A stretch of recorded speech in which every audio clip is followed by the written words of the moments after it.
Welcome back, Chiefs fans, to Over 50. So we just got done watching Kansas totally dismantle Baylor. A Baylor team that's not at full strength, but a Baylor team that is still very good. And Kansas now has a commanding lead in the Big 12 conference with a easily a one-game lead over Baylor. I think it's actually probably 1.5 technically, because Baylor has played one more game than Kansas has in conference. But let's get to the game. Let me move my mug out of here. I don't know why I stuck it down there, but I've got a ribeye steak calling my name, so I'm going to make this quick for you guys. Break it down. I've been saying it all along. Kansas, if they want to win games, they've got to win the rebounding battle. So Kansas had 46 rebounds today to Baylor's 37. I just highlighted those for you. Kansas's defense was locked in from the get-go. I mean, Kansas didn't let Baylor shot 30% from the floor and 26% from three-point range. So those are just numbers that when you see those numbers, you look at the score that they scored 59 points, it makes you kind of wonder how in the world did they score that many. I remember one point during the game, and I actually texted this to myself so I wouldn't forget, but Kansas's second chance points. Kansas had 15 second chance points. Baylor had 15 points.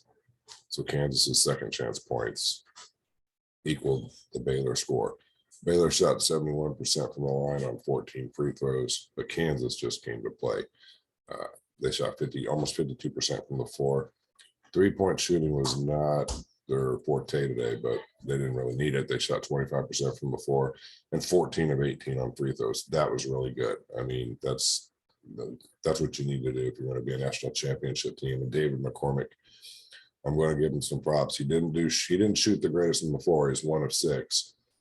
And those mid-range jumpers that he was hitting the other night were not falling for him. But the man was 7 from 8 from the free throw line, 8 rebounds, 9 points. You know, you'd like to see David McCormick with a double-double, but David McCormick came to play and he played well. I watched the entire game and could not argue with his play. Abaji put in 18. Christian Brown had one of his better games from the season. He also added 18 on 8 of 14 shooting from the floor. You can see that right there. Christian Brown, not the greatest in the line. And, you know, he's Kansas's best free throw shooter percentage-wise. So, you know, you would kind of hope that he would actually I think about it. He made his free throw. He's 1 for 3 from three-point range. He's a better three-point shooter than that. But Kansas came to play. They easily handled Baylor. So I think that the Kentucky loss that we saw last time Kansas took the floor was I think it was a good wake-up call, and also allowed the rest of the team to realize that, you know, they do have more than just supporting roles. Even when Abaji's on the floor, Abaji didn't have a tremendous night by any means, but if you look at the scoring, it was balanced. Wilson with 15, Brown with 18, Abaji with 18, McCormick, like I said, just missed double-digit points with 9, Lightfoot with 8 on 4 for 4 field goals. He missed both of his free throws, but, you know, Mitch Lightfoot, 2 blocks. I mean, Mitch Lightfoot has a knack for blocking shots. You know, so anyhow, that was the game. Jalen Coleman-Lands came in and was 4 for 5 and didn't play a whole lot of minutes. So, you know, a good game by Kansas. A nice way to go ahead and, you know, secure themselves as the best team in the Big 12. And I'm just trying to pull up the current record if things will cooperate with me. There we go. Big 12 standings.